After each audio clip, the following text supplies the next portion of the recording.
처음 만났을 때는 평생 의지할 것이라고 생각했고, 두 번째 만났을 때는 평생 기다릴 것이라고 생각했고, 세 번째 만났을 때는 평생 그리워할 것이라고 생각했습니다. 저에겐 그런 친구가 있었어요. 생각하면 마음이 아프고 가슴이 무너지기만 하던 그 친구가 제 곁을 떠났습니다. 기다리고 기다렸는데 이제 정말 다시는 볼 수 없는 곳으로 가버렸으니 남은 날들은 그 친구를 그리워하며 살아야 하나 봅니다. 그리고 친구가 마지막 가는 길에 저에게 남긴 것은 전혀 예상하지 못했던 일이라 한순간에 제 인생을 송두리째 바꿔버리고 말았습니다. 돌아보니 벌써 10년도 더 지난 일이 되었네요. 하지만 지금도 그때를 생각하면 가슴이 벌렁거리고 진정이 안 됩니다. 세 번의 기막힌 만남과 뼈아픈 이별, 그렇게 얽혀버린 친구와 제 인생 이야기를 이제 시작할까 합니다. 저는 어렸을 때 부모에게 버려져 고아원에 갔습니다. 정확하게 말하면 엄마에게 버려졌다고 해야 맞을 것 같아요. 그때 아버지가 있었는지는 잘 모르겠습니다. 물론 지금도 가끔 제가 가족이 있었는지 생각해 볼 때가 있지만 아무것도 떠오르는 게 없어요. 물론 엄마 얼굴조차 전혀 기억나지 않습니다. 그냥 제가 뚜렷하게 기억하고 있는 것은 어느 날 갑자기 엄마가 맛있는 거 먹으러 가자고 말하면서 제 손을 잡고 버스를 탔다는 겁니다. 한 번도 가본 적도 없고 어딘지도 알 수 없는 곳에 내렸고 또 버스를 타고 한참을 간 뒤에 내렸어요. 시골이었습니다. 그 시골길을 엄마는 한참을 말없이 걷다가 제가 배고프다고 말하자 문득 어느 곳에서 멈추었어요. 저녁 노을이 불그스레 깔리기 시작했다는 것도 기억이 나네요. 왜냐하면 그 노을빛이 엄마 얼굴에 반사되어서 붉게 보였거든요.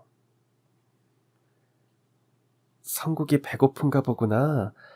그럼 엄마가 금방 맛있는 거 사올 테니까 여기서 기다리고 있어. 절대 딴 곳에 가지 말고 여기 있어야 돼. 알았지? 분명 맛있는 거 사서 온다고 했는데 엄마는 아무리 기다려도 오지 않았습니다.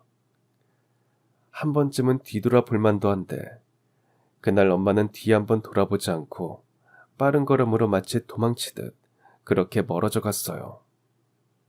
노을빛마저 치고 어둑해지기 시작한 그 시골길로 점처럼 멀어지던 엄마의 마지막 뒷모습은 한참 뒤에 어른이 되어서도 잊혀지지 않았습니다. 가끔 꿈에 나오기도 했어요. 날은 점점 어두워지고 무서운 마음에 울면서 엄마를 부르는데 누군가 다가왔습니다. 또래인지 형인지 알 수 없는 사내아이였어요.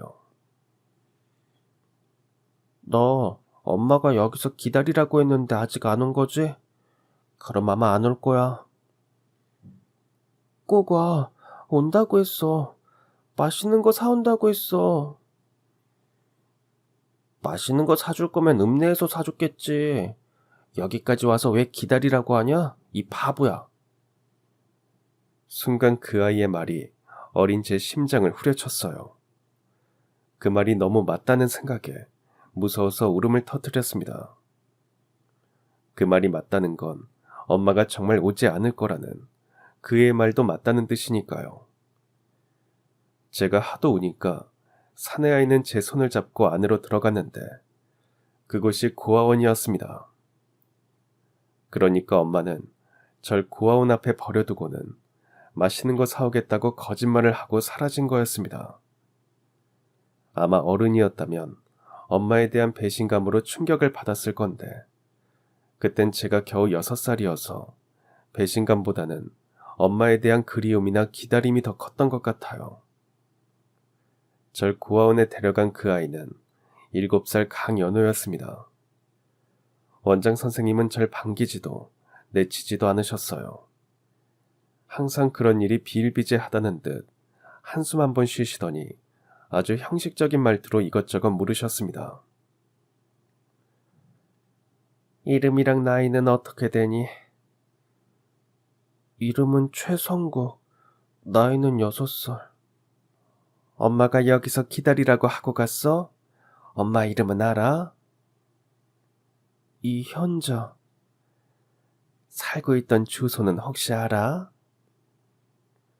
제가 고개를 젓자 그럴 줄 알았다는 듯이 장부에 뭔가를 기록하더니 절 데리고 온 사내아이 연호에게 방으로 데려가서 안내해주라고 했습니다.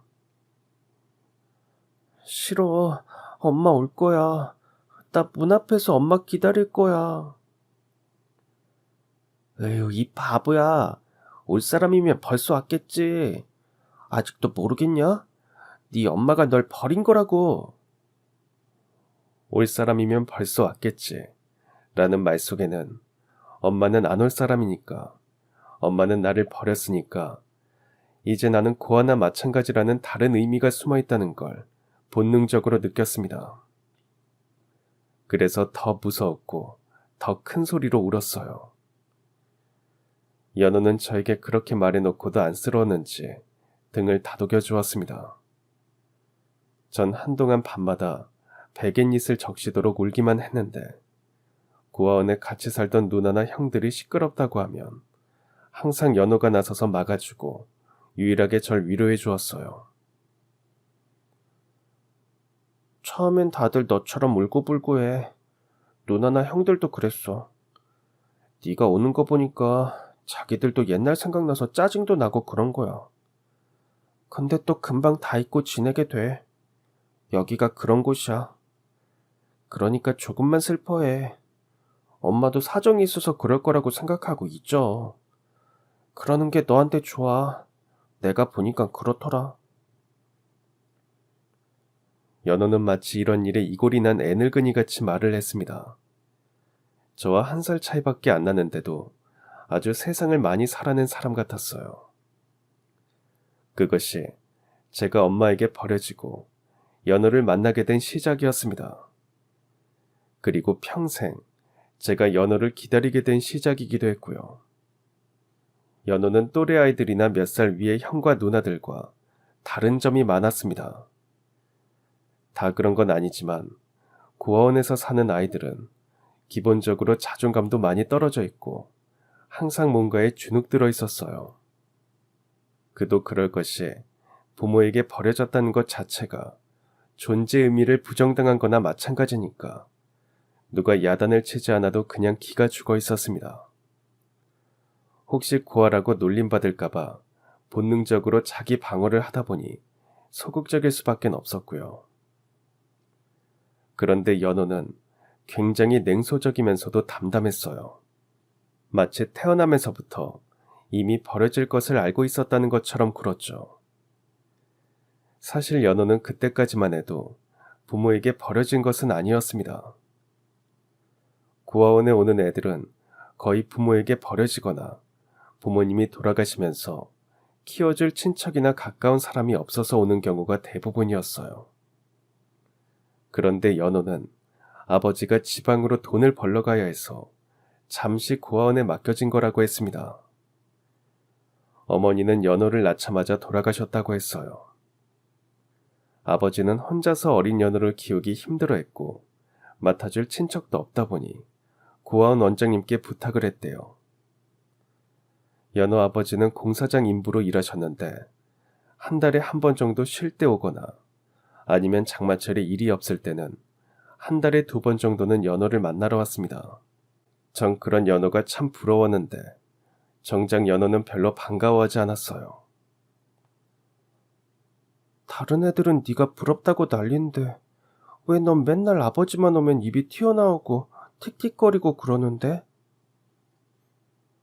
내가 부러워? 넌 그래도 아버지가 찾아오시잖아. 다른 애들은 부모가 누군지도 모르는 애도 많은데. 차라리 버려지는 게 나아. 야, 강현호, 그런 말 함부로 하는 거 아니야. 내기할까? 우리 아버지가 약속 지키는지? 대개 저렇게 꼭 돈 벌어서 같이 살자고 하면 나중에는 소식을 끊어버려. 난 여기서 그런 거 수도 없이 많이 봤어. 정말 같이 살 거면 벌써 같이 살았겠지. 내가 언제 돈 많이 버는 아버지하고 같이 살고 싶다고 했니? 그건 아버지 핑계지. 참. 어린애가 그렇게 자조적으로 말하는 모습이 왠지 마음이 아팠어요. 아마 연호는 자기 아버지는 제발 자신을 데리고 갔으면 좋겠다고 생각하면서도 어쩜 아버지가 영영 오지 않게 되는 날이 오더라도 덜 상처받기 위해서 미리 자신에게 예방약을 치는 것 같았습니다. 그러고 보니 기억나는 일이 하나 있어요.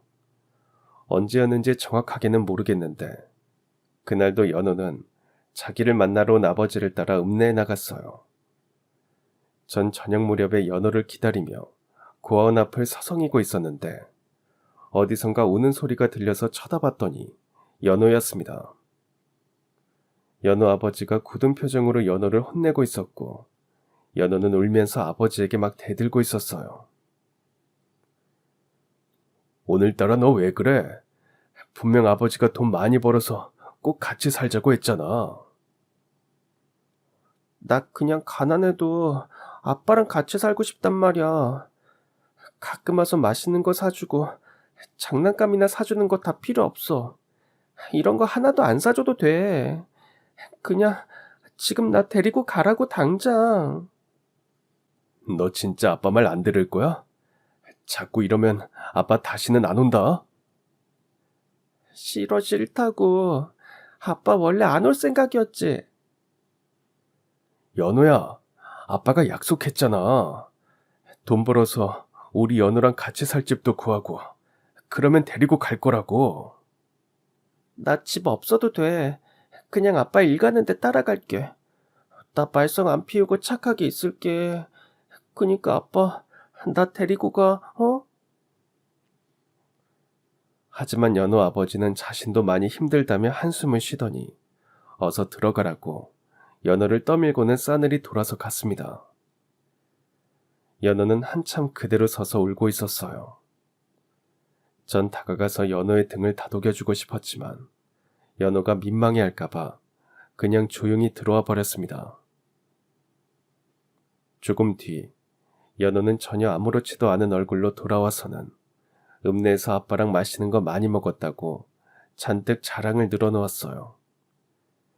과자며 장난감을 보여주면서 애들 앞에서 신이 난 표정을 지었습니다. 애들은 연신 그런 연호가 부러운 듯 감탄을 했지만 전 그날 알았어요. 늘 씩씩하고 형처럼 굴던 연호도 나처럼, 아니 거기 사는 애들처럼 그렇게 버려질까 두렵고 무서워한다는 것을 말입니다. 그리고 연호도 그냥 애어른인 척할 뿐 저와 별반 다르지 않는 아이라는 것도 알았습니다. 연호의 속마음은 저밖에 몰랐으니까 연호는 줄곧 애들 앞에선 아버지가 꼭 데리러 올 거라고 뻐겼고 아버지가 돈 많이 벌어서 좋은 집을 사면 같이 살 거라고 얘기를 했습니다. 그럼 애들은 꼭 집에 초대해줘야 한다고 말했고 연호는 새끼손가락까지 걸고 약속을 거창하게 하곤 했습니다. 연호는 누나나 형들을 제외하면 또래들이나 동생들 사이에서 늘 리더격이었어요. 통솔력도 있고 의리도 있고 나름 당차고 애답지 않았죠. 학교에 들어가서도 낯가림도 잘하고 소극적인 저에 비해서 연호는 늘 적극적이었고 시끄럽게 떠들고 다녔고 친구들을 몰고 다녔습니다. 혹시 제가 구하라는 이유로 놀림을 받으면 어디선가 짠 하고 나타나서 애들을 혼내주는 것도 연호였어요. 그런데 연호는 자신이 고아원에 산다는 것은 숨겼습니다. 그냥 아버지가 돈 벌러 멀리 가서 혼자 산다고만 했어요. 전 연호의 그런 거짓말을 알면서도 묵인해 주었습니다. 언젠가는 아버지와 같이 살 거니까 연호가 그렇게 말하는 게 전혀 틀린 말은 아니라고 생각했어요. 하지만 연호의 아빠는 돈 많이 벌어서 꼭 함께 살겠다는 약속을 끝내 지키지 못했습니다. 무슨 이유 때문인지는 원장 선생님도 알지 못한다고 했죠. 언제부턴가 고아원에 오지 않고 연호의 학비와 용돈만 붙이더니 어느 순간부터는 돈도 붙이지 않았어요. 연호는 늘 자신이 예언했듯 아빠에게 버려질 거라고 한 말을 스스로 증명했고, 겉으로 아주 태연한 척 굴었지만 어느 늦은 밤 혼자 조용히 마당에 나가서 한참을 소리 죽여 울었습니다. 애들이 들을까 밖에 나와서 혼자 우는데 제 귀에는 목 놓아 우는 것보다 더 처량하게 들렸어요. 전 조용히 다가가서 오래전 제가 고아원에 맨 처음 왔을 때 연호가 그랬듯 연호의 등을 가만히 두드려 주었습니다. 너 지금 내가 불쌍해서 그러는 거지? 연호는 울다 말고 저를 째려보면서 말했어요. 아니, 내가 여기 맨 처음 왔을 때 네가 그랬잖아. 올 사람이면 벌써 왔을 거라고. 그리고 넌 아버지하고 추억이라도 많잖아. 난 그런 것도 없는데 네가 왜 불쌍해? 훗날 어른이 되어 연호를 다시 만났을 때 전 그런 말도 해주었어요. 그때 아마 아버지도 나름 최선을 다했을 거라고 말입니다. 연호와 함께 살려고 열심히 일을 하셨지만 아버지의 뜻대로 되지 않았을 뿐 처음부터 연호를 버리려고 한 건 아닐 거라고 말입니다. 하지만 연호는 아버지에게 버림받은 충격이 큰 듯 중학교 이후로 계속 엇나가기 시작했어요. 학교도 잘 빠지고 불량한 애들하고 어울려 다녔죠. 학교 선생님께도 야단 맞고 원장님께도 늘 야단을 맞았어요. 조금이라도 자기 흉을 보는 애들에겐 항상 주먹질을 했지만 유독 저에게만은 다정하게 형처럼 굴었습니다. 18살이 되어 고아원에서 독립하게 되었을 때 아주 잠깐 저와 연호는 방을 얻어서 같이 자취를 했어요.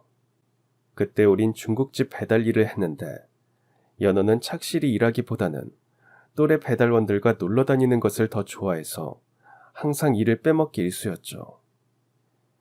그때마다 중국집 사장님께 야단을 맞았는데 어느 날은 아예 가게 돈을 들고 사라져버렸습니다. 사장은 제가 연호와 친구라는 이유로 의심을 했고 결국 저도 월급 한 푼 받지 못한 채 쫓겨나고 말았어요. 그날 이후 연호는 자취방에도 나타나지 않았습니다. 그렇게 연호와의 첫 번째 만남은 끝났어요. 전 엄마에게 버려졌을 때보다 연호가 아무 말 없이 사라진 게 더 가슴 아팠고 원망스러웠습니다. 물론 배신감도 느꼈지만 반드시 올 거라고 생각하면서 기다렸어요. 누군가를 눈이 빠지게 기다려 본 적이 있으세요? 오늘은 올까?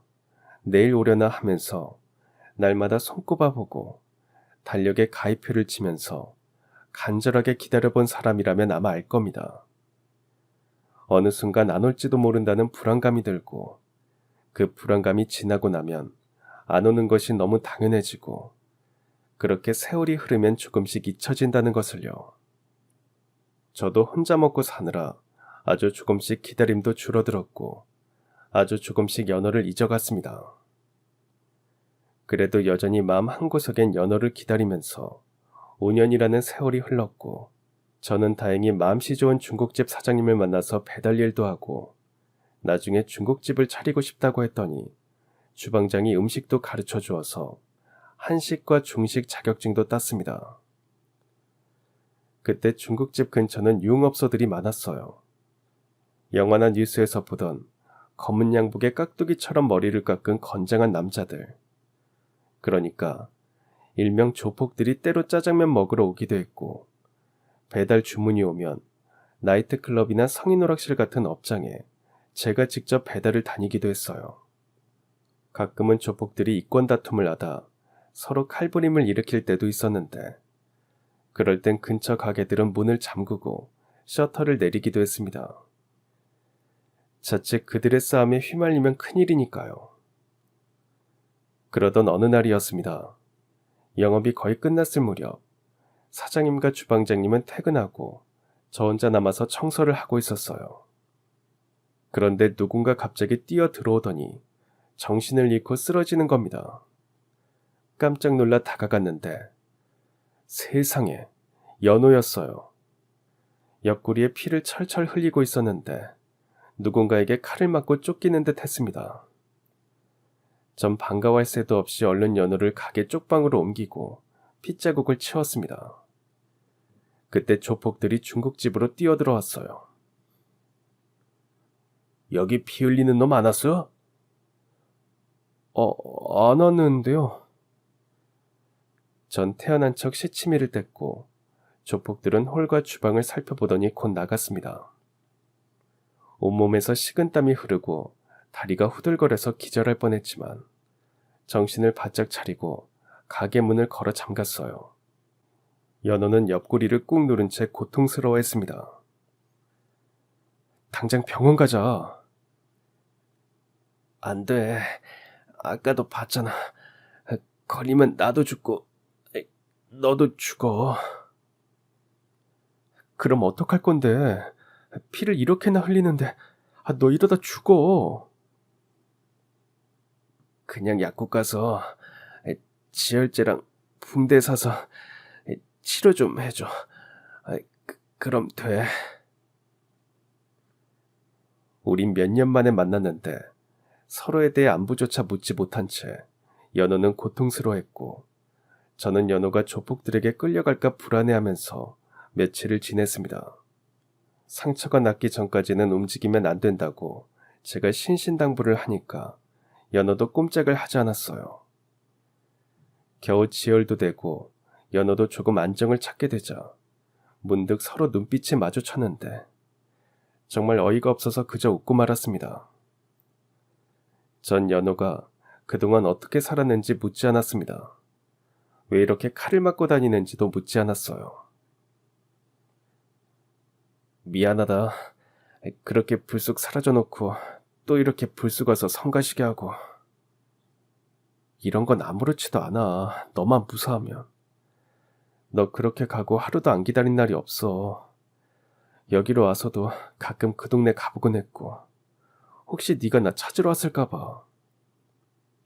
이런 꼴 안 보여주고 싶어서 일부러 안 갔는데 결국 들켰네. 난 네가 여기서 일하는 줄도 몰랐어. 그냥 도망치다 불이 켜져 있어서 들어간 건데 네가 있다니 나도 좀 놀랐어. 그래도 내가 죽을 팔자는 아닌가 보다. 아이고, 죽을 팔자 아닌 것 같다고 농담하는 걸 보니까 이제 좀 살만한가 보네. 뭐 먹고 싶은 거 말해. 해줄게. 피 많이 흘렸으니까 영양 보충해야 돼. 나 이렇게 숨겨주고 니네 사장한테 잘리는 거 아니야? 들키면 잘리겠지. 그러니까 꼭꼭 잘 숨어 있어.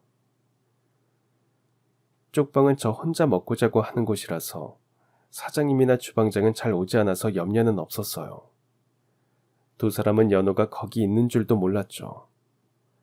전 가능한 평소처럼 행동했고 가게가 끝나면 연호를 위해 요리를 만들었습니다. 연호는 제가 만든 음식이 다 맛있다고 잘 먹었어요. 특히 짜장면이 제일 맛있다고 하더군요. 어릴 땐 그냥 짜장면 하나만 먹어도 그렇게 행복했는데. 언제든 짜장면 먹으러 와. 행복하게 해줄게. 아이, 됐다. 너 나 아는 척 하지 마. 너도 다쳐. 나 이제 어린애 아니거든. 아유, 그래, 아주 잘 컸다 우리 성국이. 자식 기특하다. 그래도 착실히 일해서 한식이랑 중식 자격증도 따고. 이러고 있으니까 진짜 옛날 생각난다. 너 맨 처음 고아원 왔을 때 기억나? 엄마 하고 울보처럼 맨날 울고 그랬는데 언제 이렇게 다 컸냐? 왜? 네가 업고 키웠다고 생색내려고 그러냐? 아유, 임마, 말이야 바로 해라.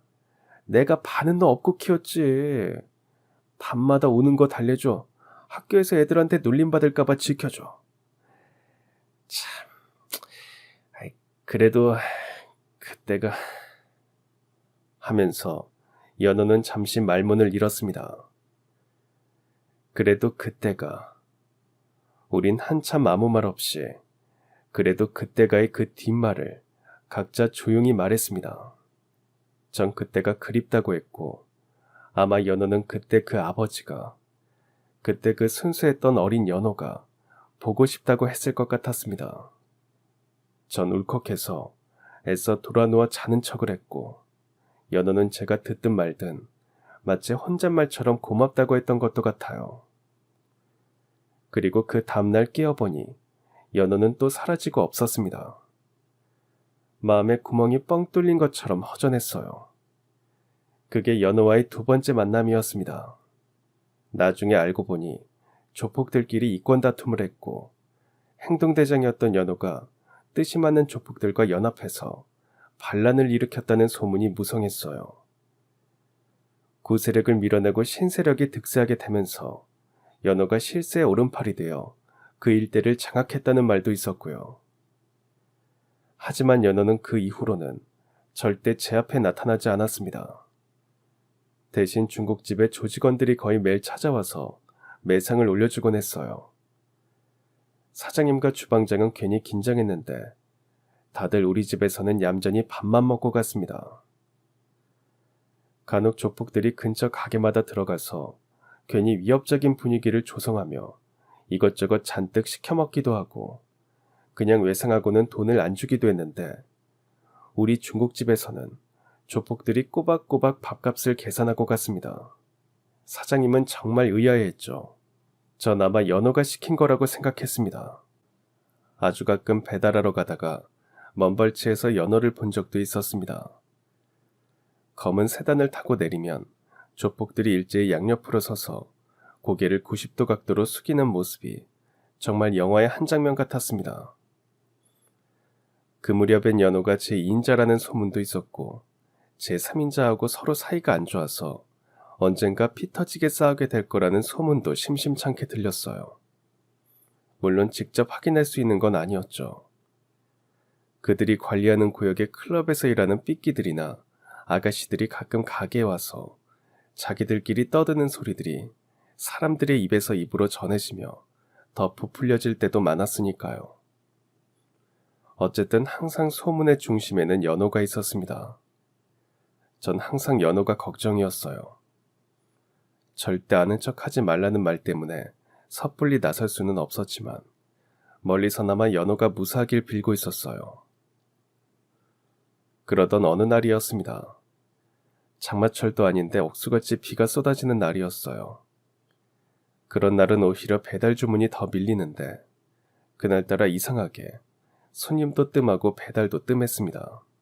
사장님은 감기 몸살이 심해서 아예 나오지도 않았고, 주방님도 일이 있다면서 일찍 퇴근했죠. 저 혼자 가게를 지키다가 마감을 해야겠다고 준비를 하는데 누군가 짜장면 되냐고 물으며 들어섰습니다. 오랜만이다, 성구가. 그날 연호는 어딘가 달라 보였어요. 좀 쓸쓸한 것 같기도 하고 어딘가 멀리 떠나려는 사람처럼 서두르는 것 같기도 했습니다. 전 왠지 알 수 없는 불안을 애써 누르며 세상에서 제일 맛있고 정성 가득한 짜장면을 만들어냈어요. 연호는 한 그릇 뚝딱 해치우더니 엄지척을 하더니 미소를 지었습니다. 밥은 먹고 다니는 거야? 밥보다 칼을 더 먹고 다닌다. 뭐? 어디 또 다친 거야? 농담이야, 농담. 밥은 먹고 다니는 거야? 그런 말 참 오랜만에 듣는다. 지나가다가 너 가끔 먼발치서 보곤 했어. 네가 우리 가게도 보호해주고 매상도 올려주고 그런 것도 다 알고. 괜히 나랑 친하게 지내게 되면 너도 인생 꼬일 수 있어서 일부러 아는 척 안 했어. 너라도 제대로 살아야지. 연호야, 혹시 무슨 일 있니? 우린 늘 무슨 일이 있지 뭐. 아무 일 없는 날이 더 이상하지. 성구가, 너 나한테 서운한 거 많지? 그런 게 어딨어, 친구끼리. 친구. 참, 그 말이 그렇게 따뜻한 말인지 몰랐네. 네가 볼 때 내가 온갖 개품 잡고 좋은 차 타고 다니면서 영화처럼 사는 것 같아도 나 실은 매일 전쟁이야. 네가 거기서 나오면 되잖아. 나도 그랬으면 좋겠는데 그게 내 맘대로 잘 안 되네. 전 너무 가슴이 아팠습니다. 그때 연호의 그 말이 제 귀에는 제발 나 좀 구해달라는 소리로 들렸거든요. 연호가 한 몇 년 어디 좀 다녀와야 할 것 같다는데 전 어디냐고 묻지 않았습니다.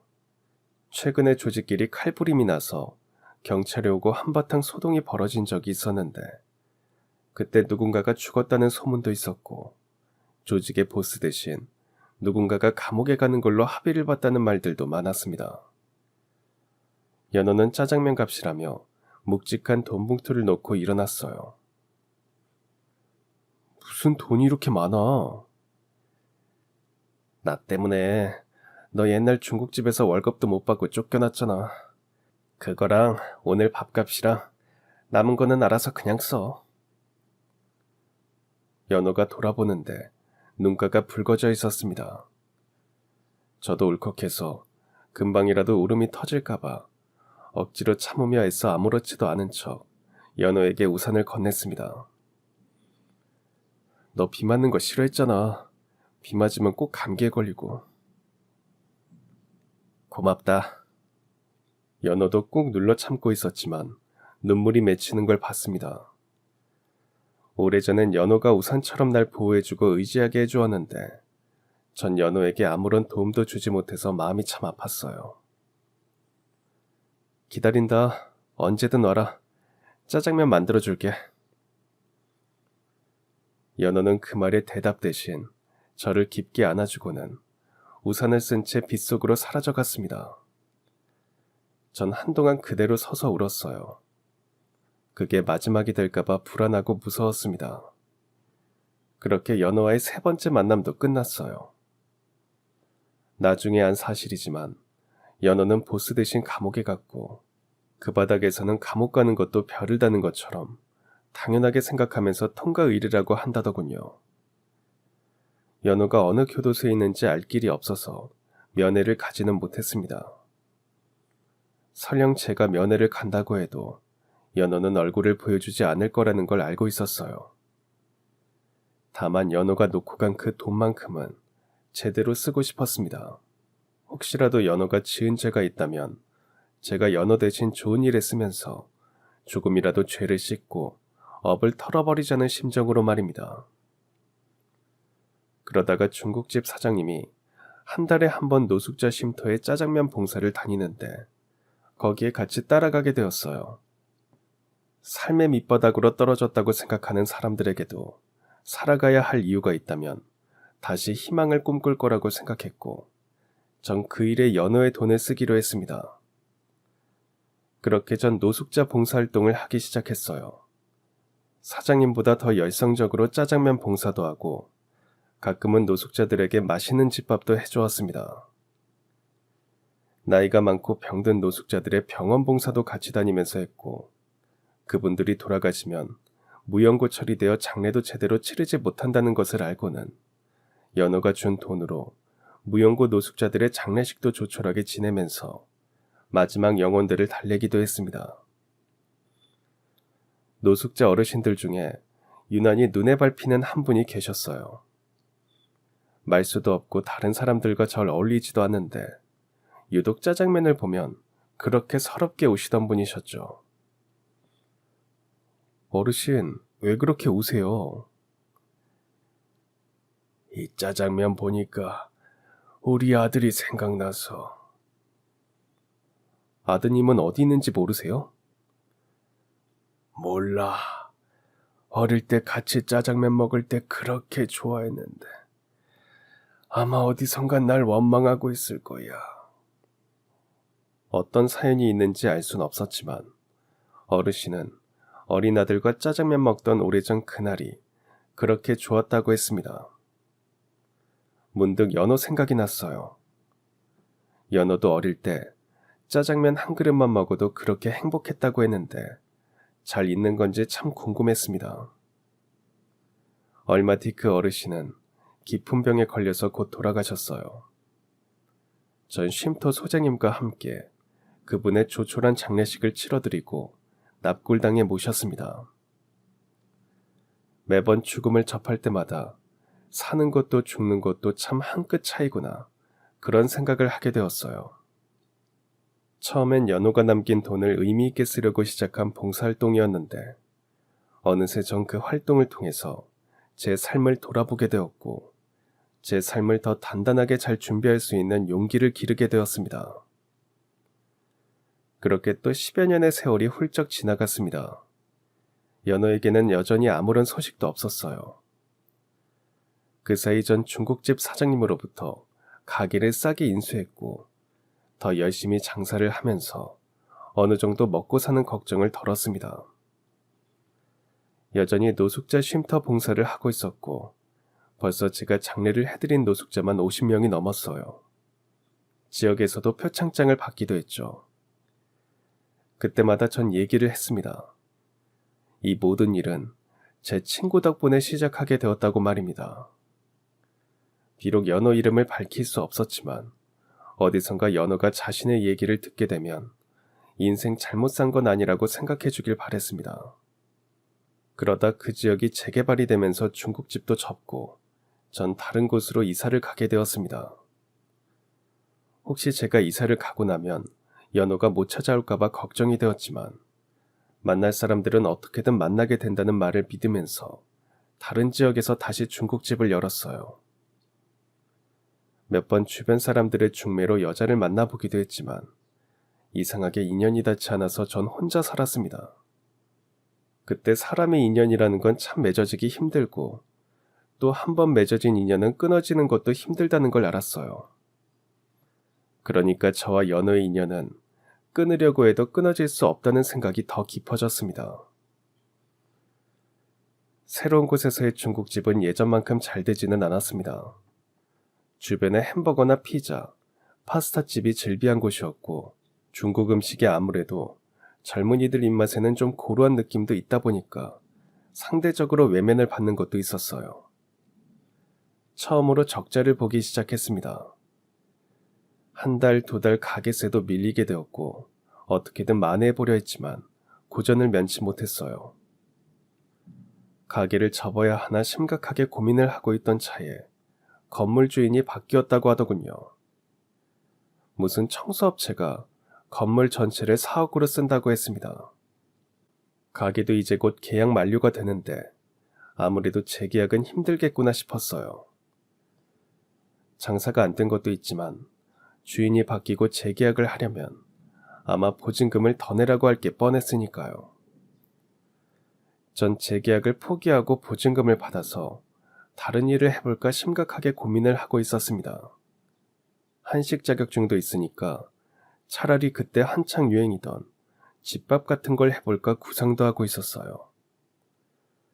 마침 건물이 리모델링에 들어가고 저도 가게를 정리하고 있는데 회사의 총무팀장이라는 사람이 찾아왔더군요.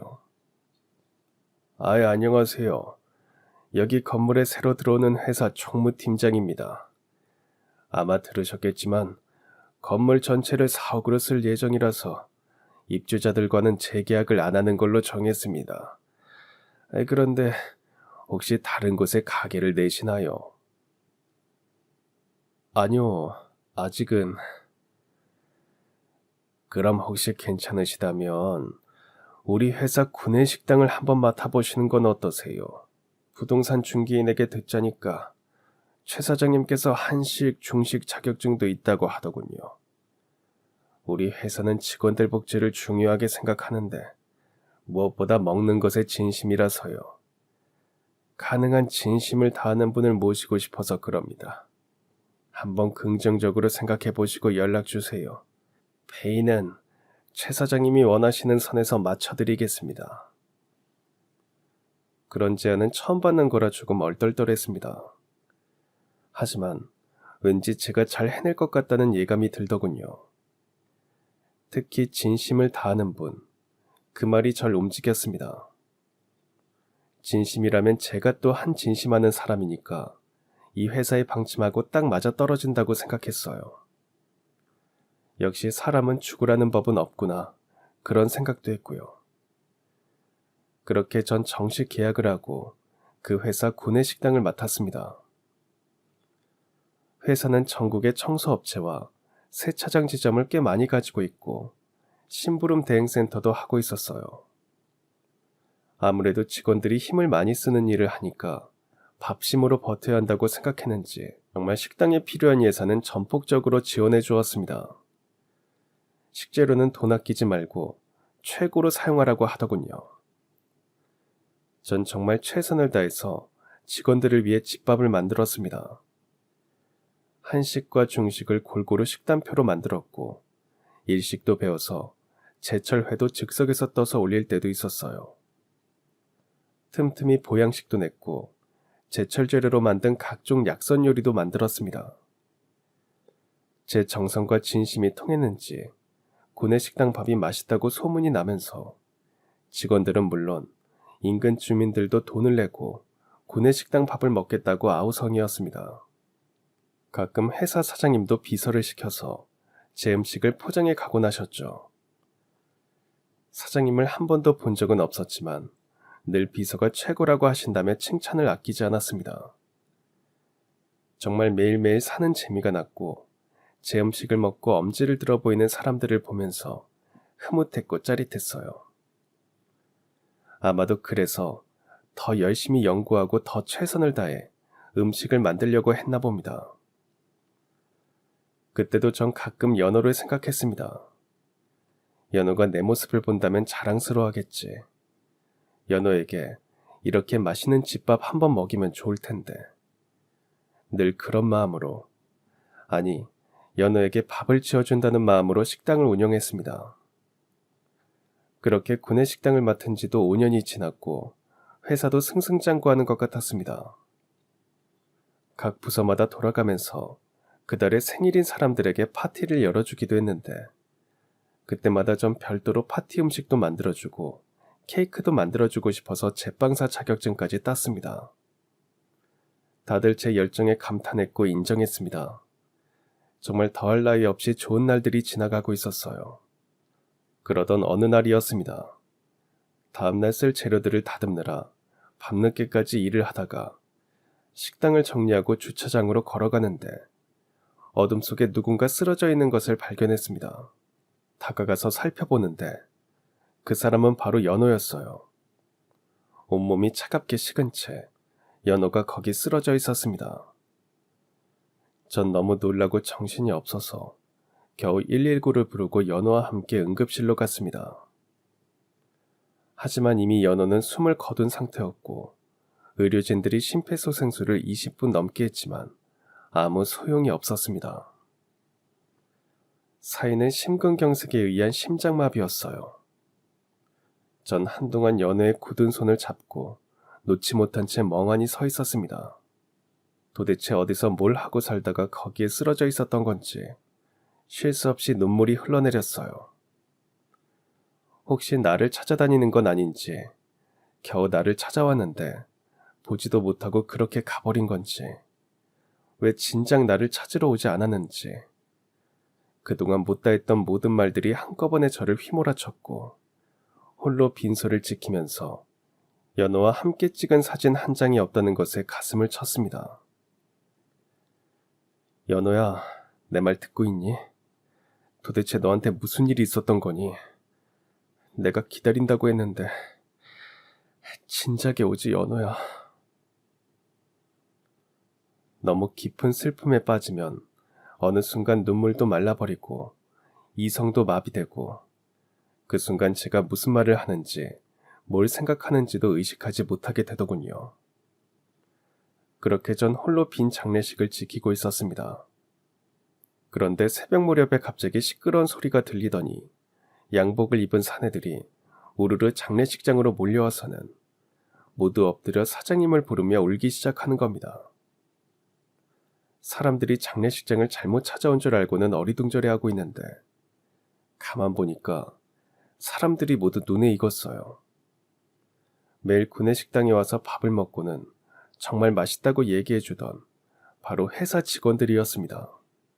그때 사람들 속에서 총무 팀장님이 저를 알아보고는 다가와서 물었어요.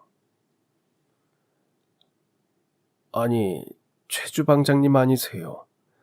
혹시 강연호 사장님을 제일 먼저 발견하신 분이 최 주방장님이셨어요? 네, 그런데, 잠깐만요. 지금 강현우 사장님이라고 했나요? 네, 우리 회사 사장님이십니다. 네? 연호가 사장님이라고요? 혹시 사장님과는 어떤 관계가 되시나요? 연호는 제 오랜 친구입니다. 그 말이 끝나자마자 사장의 비서라는 사람이 다가와서 또 물었습니다. 그럼 혹시 성함이 최성국 씨 맞습니까? 네, 제가 최성국입니다. 그러자 비서는 제게 고개 숙여 인사를 하더니 잠시 같이 가자고 말을 하는 겁니다. 장례식장을 지키다 말고 어딜 가냐고 물으니까 직원들이 지킬 거니까 가자고 했어요. 영문도 모른 채 그렇게 따라간 곳이 회사 건물 맨 꼭대기 20층이었습니다. 전 늘 지하 구내식당에서만 일을 해서 한 번도 1층이나 로비 외에는 회사 내부로 들어가 본 적이 없었거든요. 문이 열리는데 그곳은 사장실이었습니다. 그리고 걸려있는 사진은 분명 강현우였고 사장 명패도 강현우였어요. 그러니까 이 건물 주인이자 이 회사 사장이 강현우였던 겁니다. 너무 뜻밖이라 믿기지 않았는데 곧 변호사가 왔고 연호가 생전에 남긴 유언장을 공개했어요. 유언장엔 강현우 사망 시 회사 지분 전체를 최성국에게 남긴다고 되어 있다는 겁니다. 네? 지금 그게 무슨 말입니까? 회사 지분이요? 제가 그걸 왜 받아요? 강 사장님께서 미리 작성해 두신 유언장입니다.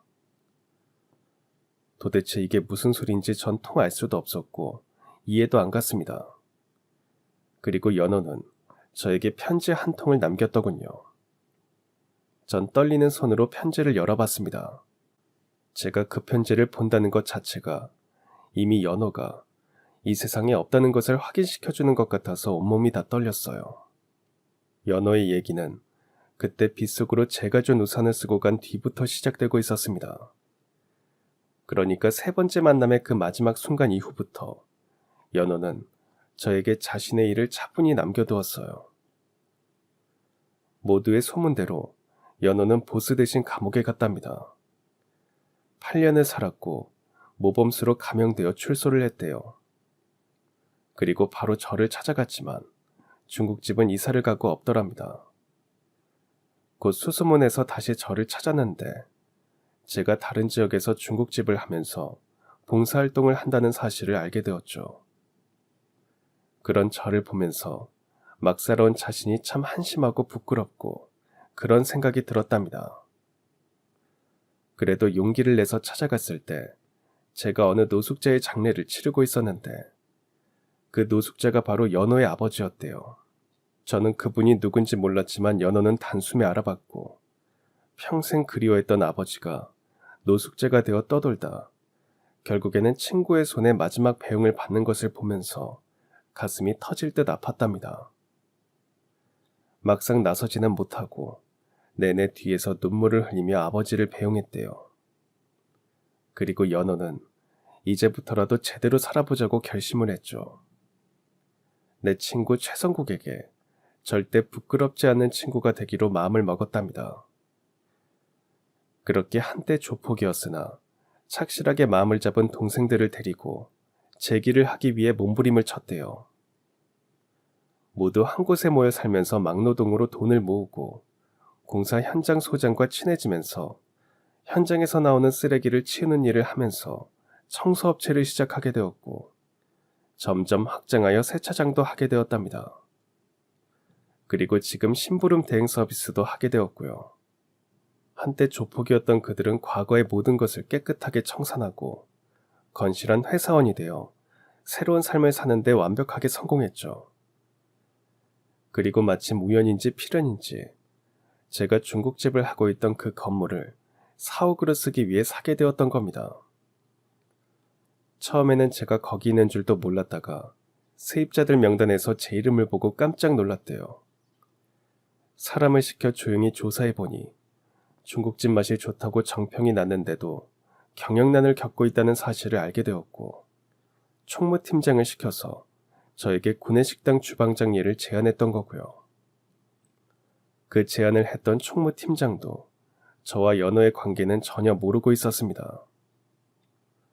그렇게 구내식당을 맡으면서 제가 활기차게 지내는 것을 연호는 알고 있었고 가끔 비서가 사장님 도시락을 싸들고 갈 때마다 너무 맛있다고 하신다는 말에 괜히 우쭐했던 기억도 났습니다. 그 사장님이 연호일 줄이야 정말 꿈에도 상상조차 못했습니다. 그런데도 연호는 단 한 번도 제 앞에 나타나지 않았습니다. 심지어 전 사장님 이름조차 몰랐어요. 구내식당 주방장이 저 높으신 분의 이름까지 일일이 알 수는 없었지만 알려고 마음만 먹었다면 또 알 수도 있었을 텐데 전 전혀 그런 것에 신경을 쓰지 않았습니다. 애초에 사장님과 연호는 전혀 매치가 안 된다고 생각했기 때문이죠. 그리고 연호가 어디서 뭘 하는지조차 몰랐기에 어쩜 사장님 이름이 강연호라는 얘기를 들었다고 해도 전 사장과 연호가 동일 인물일 거라고는 전혀 생각하지 않았을 겁니다. 그런데 연호가 심장이 안 좋았나요? 네, 심근경색으로 수술도 하셨고 늘 조심하셨는데. 연호는 제가 기다린다는 것을 알면서도 제 앞에 나타나지 않은 이유를 이렇게 쓰고 있었어요. 처음엔 내가 그동안 너무 막 살아온 것 같아서 내 인생이 너무 부끄러워서 성국이 네 앞에 나설 수가 없었어. 그래서 이악 물고 새 출발을 했고 번듯한 회사도 만들었고 이제 내 친구 성국이 앞에 조금은 떳떳하게 갈 수 있겠구나 했는데 몸이 말썽이었어. 그동안 막 살아서 그런지 몸에 병이 생기고 말았다. 연호는 심장 수술을 몇 번 했고 병원에서 무리하지 말라고 해서 입원도 꽤 했답니다. 그러는 과정에서 또 절 만나는 기회를 놓쳤대요. 하지만 언제부턴가 스스로 가망이 없다는 것을 느꼈고 연호는 미리 유언장을 작성해 두었답니다. 언제 어느 때 가더라도 전혀 문제없게 모든 준비를 다 마치고 드디어 그날 더 늦기 전에 저를 만나러 오다가 쓰러지고 말았던 겁니다. 얼마나 기다렸는데, 얼마나 보고 싶었는데 좀 더 일찍 오지 그랬어. 친구끼리 창피한 게 어딨다고 그냥 오지. 연호의 마음을 이해하면서도 연호가 마지막으로 절 만나러 오던 그 길이 정말 마지막이 돼버린 것이 절통했습니다. 나라도 막연하게 기다릴 게 아니라 찾아 나설 것을 하는 뒤늦은 후회도 밀려들었어요. 그렇게 연호를 잘 보내주었습니다.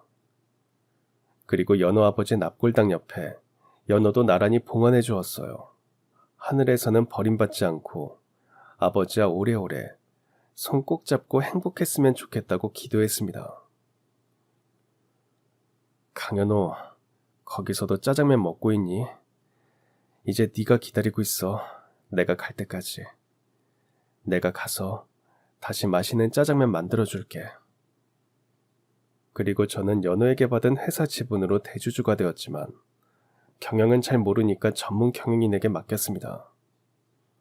그냥 살던 대로 구내식당에서 주방장으로 10년 더 일하다가 그만두었어요. 지금은 시골로 내려와서 짜장면 봉사활동 하면서 살고 있습니다.